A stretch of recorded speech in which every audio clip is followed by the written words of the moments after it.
यहाँ बेटियां ही सुरक्षित नहीं हैं, आप भी बेटी हैं, क्या कुछ कहना चाहेंगे? पहले तो आप सब लोगों का धन्यवाद जो आज अंकिता के जो हत्याकांड हुआ है उसके लिए यहाँ पे सब लोग उपस्थित हुए हैं। मैं सिर्फ इतना कहना चाहती हूँ कि जवाब हम सब के पास है, सवाल खुद ढूंढना है। आजकल नवरात्र चल रहे हैं और ये जितनी भी हमारी देवियां सड़कों पे उतरी हुई हैं और ये भाइयों के रूप में ये जो भैरव हमारी रक्षा करने के लिए उतरे हुए हैं, मैं पूरे उत्तराखंड से सिर्फ एक बात कहना चाहती हूँ कि अगर इतना कुछ होने के बावजूद भी आप बाहर नहीं निकले तो आप लोगों के जीवन के लिए धिक्कार है। जो बहनें राखियां बांध सकती हैं भाइयों के हाथों में, वो राखियां खोल भी सकती हैं। हम इतनी हिम्मत रखती हैं। और उत्तराखंड के जितने भी लोग इस मुद्दे पे चुप हैं, नहीं बोल रहे हैं, मैं उनके लिए सिर्फ इतना कहना चाहती हूँ कि द्रौपदी के चीर हरण पर जो चुप पाए जाएंगे, इतिहास के कालखंड में वो सब कायर कहलाएंगे, वो सब कायर कहलाएंगे। उत्तराखंड की आज ये स्थिति हो गई है कि आप लोगों ने हेलंग का केस सुना होगा। वहां पे घसियारों से एक तरफ तो आप घास छीन ले रहे हैं, दूसरी तरफ हम लोग जब अपने सरकारी एग्जाम्स की तैयारी करते हैं तो हमारा आरक्षण छीना जा रहा है।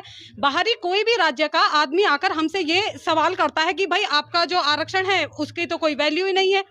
और जब हम लोग प्राइवेट नौकरियां करते हैं तो हमारा अंकिता जैसा हाल होता है। अब आप मुझे ये बताइए कि हम लोग कहाँ जाएं?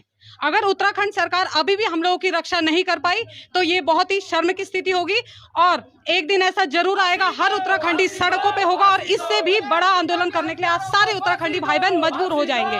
तो मैं आप सबको सिर्फ इतना कहना चाहती हूँ कि लड़ना है भाई, ये तो लंबी लड़ाई है और जीतने के वास्ते मशाल जो जलाई है। और क्या हुआ कि खिड़कियां, क्या हुआ कि कुर्सियां और बेजान संसद भवन है, अरे जनता ने उठाया है तो जनता ही गिराएगी। आप सबका धन्यवाद। तब तक जो ये सरकार है ये सुनने वाली नहीं है। देखिए, जनता का दबाव ही है जिस कारण अपराधी जो हैं जेल की सलाखों के पीछे हैं। सरकार की कार्यप्रणाली पे सवाल खड़ा हो रहा है। सरकार जो हीला हवाली कर रही है उससे ही उत्तराखंड की जनता में ये उबाल है। और हमारी मांग है अंकिता हत्याकांड की जो है सीबीआई जांच हो, यूके एसएससी परीक्षा की भी सीबीआई जांच हो और उत्तराखंड की जो महिलाएं हैं जो दूरस्थ क्षेत्रों में पड़ती हैं, विषम भौगोलिक परिस्थिति वाला राज्य है, उन महिलाओं का आरक्षण जो है सरकार लागू करे। सरकार तानाशाही हो चुकी है, सरकार जुल्मी हो चुकी है। सरकार ये नहीं बता रही है कि किसके आदेश में उस वहाँ साक्ष्य मिटाने के लिए विधायक ने बुलडोजर चलाया।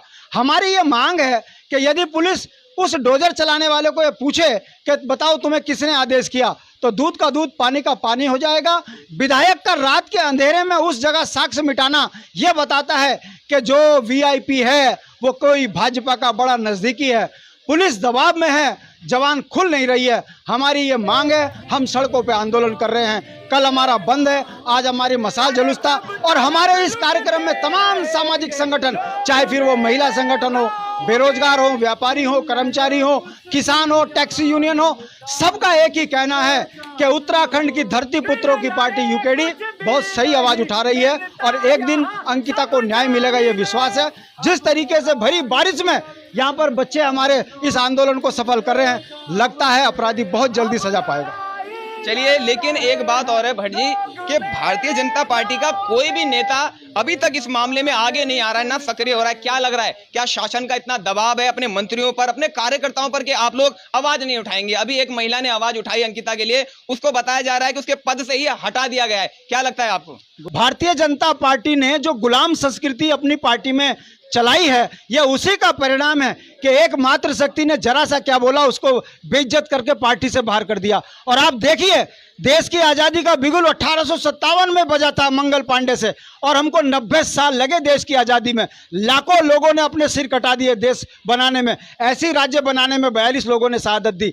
मगर 90 साल और 22 साल राज्य बनाने में क्यों लगे? अगर आप इसकी तह में जाओगे तो ऐसे ही जयचंद, ऐसे ही गुलाम, ऐसे ही संस्कृति में अंधा बांटे रेवड़ी अपने अपने को दे की नीति पे काम हुआ है। इसीलिए आंदोलनों को कहीं ना कहीं थोड़ा जो है देरी मिली है। मगर अब आज का सोशल जमाने का टाइम है, आप सोशल मीडिया के बड़े प्रखर प्रवक्ता पत्रकार हैं, आपकी आवाज ने इस अपराधी को जेल भेज दिया। सरकार बैकफुट पर है और मेरा विश्वास है ये महिलाओं का कितना ही दमन कर दे, हम गौरा देवी, हंसा दनाई, टीलू रोतेली और जैसी थातियों के बच्चे हैं, हम दलालों के बच्चे नहीं हैं। और जो माँ अपने छोटे स्वार्थ के लिए भाजपा की दलाली कर रही है, उनकी बेटियां हैं, वो सवाल कर रही है अपनी माँ से कि अंकिता की जगह अगर तुम्हारी बेटी होती क्या इसी तरह की तुम्हारी चुप्पी होती। यही कारण है कि औरतें से सड़कों पर उतर रही हैं और भारतीय जनता पार्टी से उनका मोह भंग हो रहा है। बहुत जल्दी आप देखेंगे, मुझे कहीं ऐसा ना लगे कि धामी भी अपना पद छोड़कर सड़कों पे आंदोलन करने लगे। धाकड़ धामी काय का, दलाली का, बेईमानी का, गुंडागर्दी का, खबरें छुपाने का। अरे जब चोर सामने है तो क्यों नहीं गिरफ्तार हो रहा है? ये वो सवाल है कि आज उत्तराखंड की जनता पूछ रही है। अब देखते हैं कितनी जल्दी फंसते हैं लोग। आपने भी दीदी आंदोलन किए हैं, अब आप भी आंदोलन का हिस्सा बन रही हैं, और ये जो उत्तराखंड राज्य है इसके लिए लोगों ने बहुत बलिदान दिया, तब जाके उत्तराखंड राज्य बना है। लेकिन आज हमारे उत्तराखंड की क्या स्थिति है, क्या कुछ कहना चाहेंगे? मैं ये कहूँगी कि हमारे राज्य को बनाने में महिलाओं का बहुत बड़ी भूमिका रही है। तब भी हमारी मातृशक्ति सड़कों में थी, और ये राज्य इसलिए बना था कि हमारे बच्चों को बेरोजगारी से दूर रहेंगे बच्चे, रोजगार मिलेगा। लेकिन आज हुआ क्या, मैं आपको 2017 में थोड़ा ले जाऊंगी। इस सरकार ने, जैसे ही सरकार आई है, ये इन्होंने हमारे पूरे प्रदेश में शराब की दुकानें खोली है, शराब के अड्डे खोले हैं। इसी कारण आज ये भारतीय जो संस्कृति यहाँ पे आई है, उसी के कारण ये अपराध बढ़ रहे हैं। अब देखिए, आप गंगा नदी किनारे जाइए, आप इनके रिसोर्स किसके हैं? इन नेताओं के, इन बड़े बड़े मठाधीशों के। और हमारे बच्चे तब भी सड़कों में थे, आज भी सड़कों में। शर्म आती है हमें इस सरकार के ऊपर कि हमने मोदी जी को वोट दिया था, उत्तराखंड की सारी मातृशक्ति ने वोट दिया था। आज वो बच्चा दूसरे प्रदेश का होते हुए वो पुष्प लड़ रहा है हमारे लिए, और हमारी मातृशक्ति अंदर बैठी हुई है। वो आगे नहीं आ रही, इनके मुंह में दही जमी हुई है, बोलना नहीं चाहती, क्योंकि इनके छोटे छोटे स्वार्थ है। किसी को पंचायत का चुनाव लड़ना है, किसी को जिला पंचायत बनना है, किसी को वार्ड मेंबर बनना है, किसी को पार्षद बनना है। इसीलिए ये लोग नहीं आएंगे, और मैं कहती हूँ ये बिल्कुल नहीं आएंगे। जब हमने 2017 का आंदोलन किया था, तब भी ये लोग कोई सड़कों में नहीं आए थे। हमारे बच्चे देखो आज बेरोजगार, सारे बच्चे बेरोजगार है। ये देखो, ये लोग लड़ रहे हैं लगातार, लेकिन कोई इनकी सुनने वाला नहीं है। अंधेर नगरी चौपट राजा हो रखा है, कुछ नहीं हो सकता इस प्रदेश का, मैं तो ये कहूंगी। लेकिन मैं धन्यवाद करती हूँ अपने मातृशक्ति को, फिर भी वो सड़कों में, हमारे भाई लोग सड़कों में, हमारी युवा शक्ति सड़कों में, और लड़ना हमारे अधिकार है। क्योंकि हम उस माँ की कोख से पैदा हो रखे हैं, जहाँ से हमने बिल्कुल निरंतर हमने लड़ाई लड़ी है, और जब तक ये जीवन रहेगा हम लड़ते रहेंगे। प्रदेश में अपने आप को सुरक्षित महसूस करती हैं? देखिए, हम अक्सर ये हमारे माता पिता कहते थे कि बच्चे आप दिल्ली एनसीआर में जाके जॉब नहीं कीजिए।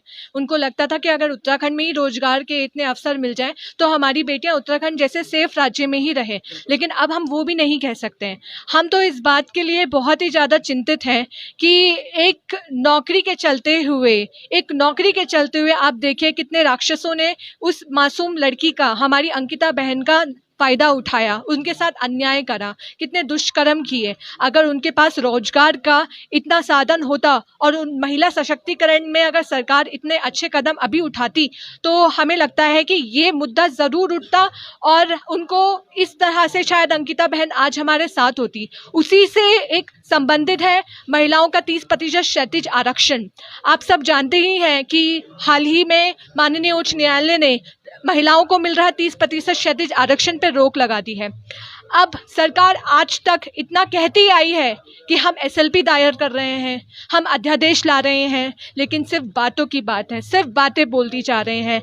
हम सब मात्र शक्तियाँ हैं, हमारा आप इतना सब्र की परीक्षा मत लीजिए। हम सब यहाँ दुर्गा हैं, हमें काली बनने पे मजबूर मत कीजिए। हमारे हाथों से हर दिन हमारे हकों को छीना जा रहा है और हम यहाँ सोए नहीं रह सकते। अब वो समय है कि जब सरकार को मातृशक्तियों के लिए, उत्तराखंड की बेटियों के लिए न्याय जरूर लेना ही पड़ेगा। आपके सामने कुछ लाइन रखना चाहूँगी। हार की बेटियाँ अब रहे किसके सहारे, अधिकार तो छिन गया, कर दिया दर किनारे। अंधकार अब छा रहा, टूट रही आस है। बताओ इस नाइंसाफी का जवाब किसके पास है, किसके पास है? हम सब में मन में अंकिता बहन इतनी बसी हुई है, इस समय हम सभी बहुत भावुक हैं। उनके लिए मैं 2 पंक्तियां भी गाना चाहूँगी। होरी चिड़ैया नन्ही सी चिड़िया, नन्ना में फिर आ जा रे। होरी चिड़ैया नन्ही सी चिड़िया, अंगना में फिर आ जा रे।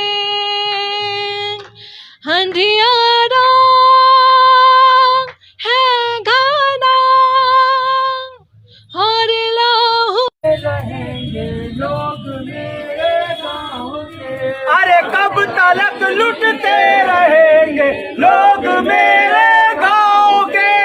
बिन लड़े कुछ भी यहाँ मिलता नहीं है जान लो, बिन लड़े कुछ भी नहीं मिलता यहाँ सब जान लो। अब लड़ाई लड़ रहे हैं लोग मेरे गाँव से, अब लड़ाई लड़ रहे हैं लोग मेरे गाँव के। बेमसाले चल पड़े हैं लोग मेरे गाँव के, बेमसाले चल पड़े हैं लोग मेरे गाँव के। कफन बांधे हैं सिरों पर हाथ में तलवार है, कफन बांधे हैं सिरों पर हाथ में तलवार है। ढूंढने निकले हैं दुश्मन लोग मेरे गाँव के, अरे ढूंढने निकले पड़े हैं लोग मेरे गाँव के। हर रुकावट चीखती है ठोकरों की मार से, हर रुकावट चीखती है ठोकरों की मार से। बेड़ियां खनका रहे हैं लोग मेरे गाँव से, बेड़ियां खनका रहे हैं लोग मेरे गाँव के। दे रहे हैं देख लो अब वो सदा